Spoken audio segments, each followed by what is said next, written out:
मुश्ताक भाई अस्सलाम वालेकुम। मुश्ताक भाई मेरे परिंदे अंडे नहीं दे रहे। मुश्ताक भाई अस्सलाम वालेकुम। मेरे परिंदे इतने महीने हो गए अंडे बच्चे नहीं दे रहे। मुश्ताक भाई परिंदे अंडे बच्चे क्यों नहीं दे रहे? मुश्ताक भाई परिंदे कब अंडे बच्चे देंगे?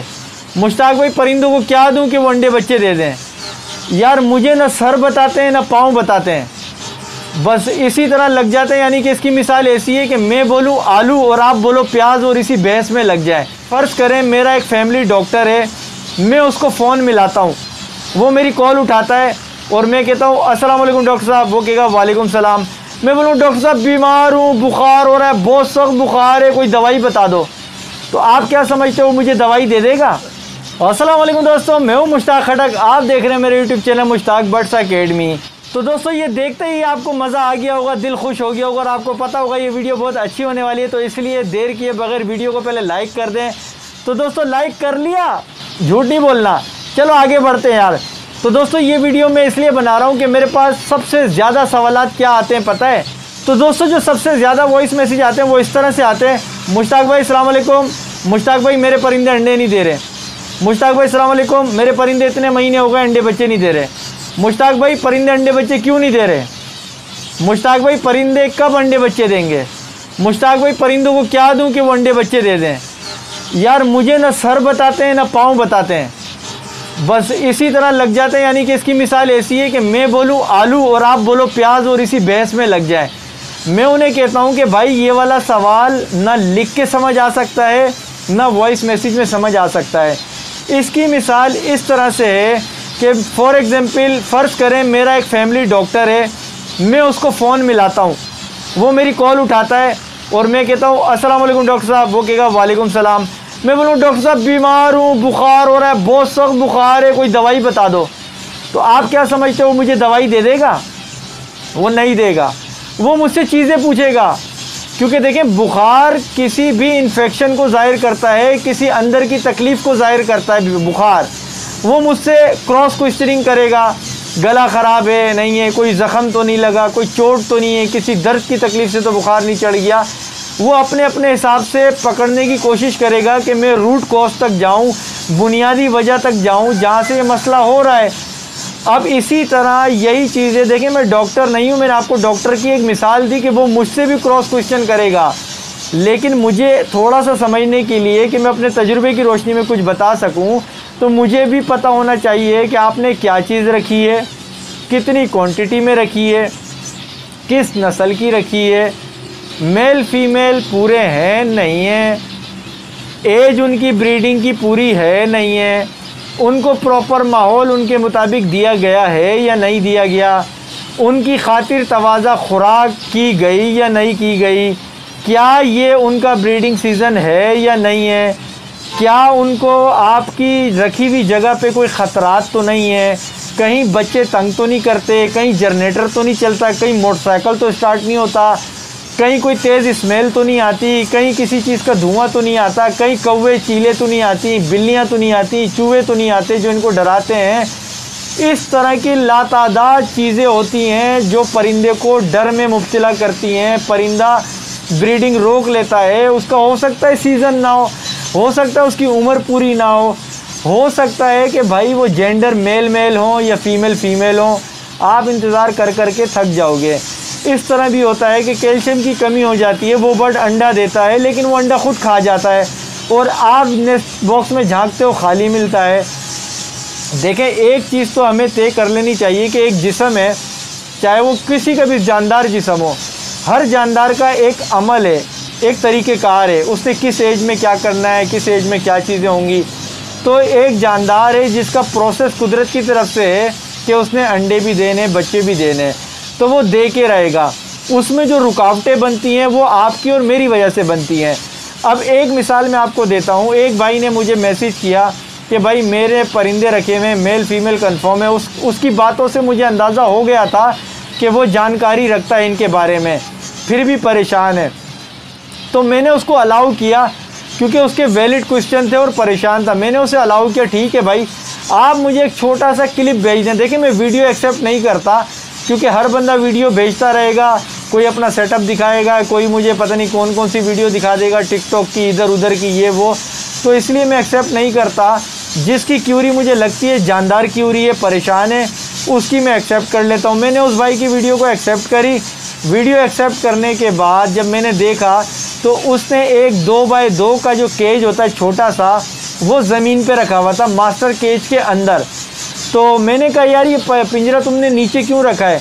कह रहे हो पता नहीं सेव होता है या यहाँ सही है, कोई मसला नहीं, कोई आता जाता नहीं है। मैंने कहा यार ये बात नहीं है कि कोई आए या जाए, बात ये है कि परिंदे की एक नेचर है कि वो बुलंदी पे अंडे बच्चे देना पसंद करता है। ठीक है, तो ये जो परिंदे हैं जो हम पालते हैं, ये सिक्योरिटी के साथ बुलंद जगह पे, दरख्तों पे, इधर उधर देना पसंद करते हैं अपने बच्चे, ताकि सिक्योरिटी हो। इतना सॉफ्टवेयर इनमें है, ये भी कुदरत की पैदावार है, इसे इनकी तकलीफ़ भी अल्लाह ताला ने की है, तो इनके दिमागों में भी ये सेफ्टी एंड सिक्योरिटी का आंसर शामिल होता है। तो मैंने उसे बोला कि भाई आप एक काम करें, सबसे पहले इस पिंजरे को आप 3 फीट से ऊंची जगह पे टांग दें। वो नहीं मान रहा था, कह रहा नहीं ये, क्योंकि देखें उसको भी समझ थी वो नहीं। मैंने कहा आप ये करके देख लें, हो सकता है रिज़ल्ट मिल जाए। फिर दूसरी चीज़ मैंने देखी, उसकी केज के अंदर जो मटकियाँ थी ना, नेस्ट बॉक्स जो मटकियाँ पीछे हैं, ये ज़मीन पे यानी पिंजरे की ज़मीन पे पड़ी थी, जहाँ पे कटोरियाँ होती हैं ना दाना पानी की, वहाँ थी। उसने पिंजरे के ऊपरी हिस्से पे हैंग नहीं की हुई थी। तो मैंने उसे बोला कि जो मटकियाँ हैं आपकी, ये मटकियाँ आपने ज़मीन पे रखी हैं, आप पिंजरे के सरफेस पे ना रखें, पिंजरे के टॉप पे रखें, इसको लटका दें। उसने उन दोनों मटकियों को नीचे से उठा के ऊपर की तरफ पिंजरे के ऊपर वाले हिस्से पे लगा दिया और पिंजरे को उठा के 5 से 6 फीट की बुलंदी पे लटका दिया। कुछ ही दिनों बाद उसने मुझे वॉइस मैसेज किया, आपका बहुत शुक्रिया, मेरे परिंदों ने अंडे दे दिए हैं। तो ये मिसाल बताने की ये थी कि एक चीज़ सामने आई और बता दिया। वॉइस मैसेजेस पे, टाइपिंग पे, टेक्स्ट पे, कमेंट्स पे, इन चीज़ों का ना तो इजहार सही से हो पाता है, ना ही उसका कोई रिप्लाई सही से मिल पाता है। क्योंकि देखें सारी ये जो फार्मिंग का चक्कर होता है ना परिंदों को रखने का, ये सारा घूमता ही ब्रीडिंग के गिर्द है। अंडे आएंगे तो उसमें बच्चे आएंगे, बच्चे बड़े होंगे तो तादाद बड़ी होगी और ये नस्ल चलेगी। तो इसी के गिर्द घूमता है, जिसमें आपका माहौल, खुराक, देखभाल, हर चीज़ शामिल है। एक चीज़ और बताता चलूँ कि भाईजान इसमें ब्लड लाइन का भी बहुत बड़ा आंसर होता है, यानी कि जो आपने परिंदे ख़रीदे हैं उसकी नस्ल क्या चलती आ रही है, कहीं उनको मौरूज़ी बीमारियां तो नहीं जैसे इंसानों में होती हैं। आपने देखा है कुछ फैमिलियां बहुत मोटी होती हैं, चाहे वो खाना खाएं या ना खाएं, उनका हर फर्द मोटा होता रहता है। कुछ फैमिलियां होती हैं वो गंजपन का शिकार होती हैं, वो कुछ भी कर लें, दुनिया भर के तेल लगा लें, उनके सर पे बाल नहीं आते। इसी तरह मुख्तलिफ़ किस्म की बीमारियां ख़ानदानों में चल रही होती हैं। तो उसकी वजह यही होती है कि वो बीमारियों का इलाज कोई नहीं कर सकता, बस वो कुदरती होती हैं। इसी तरह अगर इस तरह की ब्लड लाइन का है तो शायद वो भी बच्चे अंडे ना देगा आपको। ठीक है, दूसरी चीज़ क्या होती है कि आप जो परिंदा लाते हैं उसकी ब्लड लाइन वीक हो जाती है। ब्लड लाइन वीक होने की वजूहत क्या होती हैं कि एक ही ख़ानदान के बच्चे निकलते रहते हैं, कज़न, जैसे हमारे में कज़न मैरिज होता है जिसको मना कर दिया है, और सही है क्योंकि कज़न मैरिज में मेजर बीमारियां पैदा होती हैं, जिसमें थैलीसीमिया एक मेजर चीज़ है जो आप भी सुनते हैं, जिसमें लोगों को खून चढ़ता है और उसी तरह वो लोग ज़िंदगी गुजारते हैं और खून तब्दील होता रहता है और वो ज़िंदगी गुजारते रहते हैं।